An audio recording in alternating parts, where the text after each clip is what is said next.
Malankara Marthoma Syrian സഭയുടെ മെത്രാപ്പൊലിത്തയായിരുന്ന ഫിലിപ്പോസ് മാർ ക്രിസോസ്റ്റം തിരുമേനി നിങ്ങൾക്കറിയാമല്ലോ. അദ്ദേഹത്തിൻ്റെ നർമ്മബോധം എന്ന് പറയുന്നത് വളരെ പ്രശസ്തമാണ്.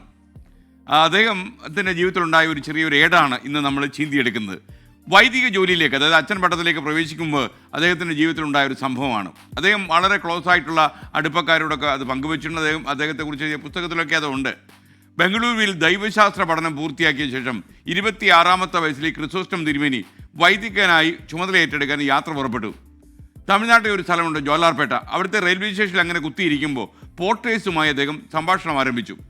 അപ്പോഴാണ് ഈ പോർട്ടേഴ്സ് അനുഭവിക്കുന്ന ബുദ്ധിമുട്ടുകൾ അദ്ദേഹത്തിന് മനസ്സിലായത്.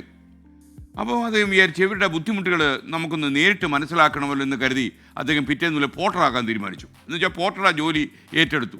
അവർക്കൊപ്പം ഈ ക്രിസോസ്റ്റം തിരുമേനി ജീവിക്കാൻ തുടങ്ങി.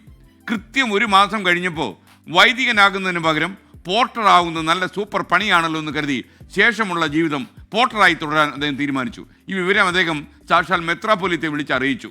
ക്രിസോസ്റ്റം പറഞ്ഞു, എനിക്ക് ഈ പണിയാണ് നല്ലതെന്ന് ചോദിച്ചു. പണി കിട്ടിയെന്ന മെത്രാപ്പൊലീത്തയ്ക്ക് മനസ്സിലായി.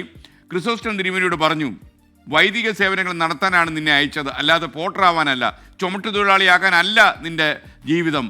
അതുകൊണ്ട് തന്നെ നീ പെട്ടെന്ന് ഇങ്ങോട്ട് മടങ്ങി വന്നോളൂ എന്ന് പറഞ്ഞു. മെത്രാപ്പൊലീത്ത ഒരുപാട് സമ്മർദ്ദം ചെലുത്തി പിന്തിരിപ്പിച്ചത് കൊണ്ട് മാത്രമാണ് ക്രിസോസ്റ്റം തിരുമേനി ഈ ചുമട്ടുതൊഴിലാളികളുടെ പണിയിൽ നിന്ന് മാറിയത്. ചുമടെടുക്കുമ്പോൾ അദ്ദേഹത്തിന് പ്രത്യേകമായൊരു സുഖം കിട്ടിയിരുന്നു എന്നൊക്കെ അദ്ദേഹം തമാശയോടെ പറയാറുണ്ട്. വലിയ കിൻഡൽ ചാക്കിൻ്റെ കീഴിലൊക്കെ തലവെച്ച് കയറുമ്പോൾ നമ്മൾക്ക് വലിയ മല കയറുന്നൊരു സുഖം കിട്ടുമെന്നൊക്കെ ആയിരുന്നു അദ്ദേഹത്തിൻ്റെ ധാരണ. അവസാനം അദ്ദേഹത്തിന് ഈ വഴിയിലേക്ക് അദ്ദേഹത്തിന് തിരിച്ചുവിടാനുള്ള കാരണം എന്താണെന്ന് പ്രേക്ഷകർക്ക് മനസ്സിലായല്ലോ. ചുമട്ടുതൊഴിലാളികളുടെ വൈഷമ്യം നേരിട്ട് അറിഞ്ഞു അദ്ദേഹം. അതുകൊണ്ട് തന്നെ ആ ബുദ്ധിമുട്ടും ത്യാഗവും സ്വയം അനുഭവിക്കാൻ തീരുമാനിച്ചു. ആ ജീവിതം അതിനായി സമർപ്പിക്കാനും ക്രിസോസ്റ്റം തിരുമേനി തീരുമാനിക്കുകയായിരുന്നു. ദുരിതം അനുഭവിക്കുന്നവർക്കൊപ്പം നിലകൊള്ളാനുള്ളൊരു മനസ്സാണ് ആത്യന്തികമായി മനുഷ്യത്വത്തിൻ്റെ ലക്ഷണമെന്നാണ് ഞാൻ മനസ്സിലാക്കുന്നത്. എല്ലാ ജോലിക്കും അന്തസ്സുണ്ട്, എല്ലാ ജോലിക്കും അഭിമാനമുണ്ട്. അത് ക്രിസോസ്റ്റം പറയാതെ പറയുകയായിരുന്നു. ആ ധന്യ ജീവിതത്തിന് വിരാമമായത് 2021-ലാണ്. എന്ന് വെച്ചാൽ അദ്ദേഹം മരിച്ചത് 2021-ലാണ്.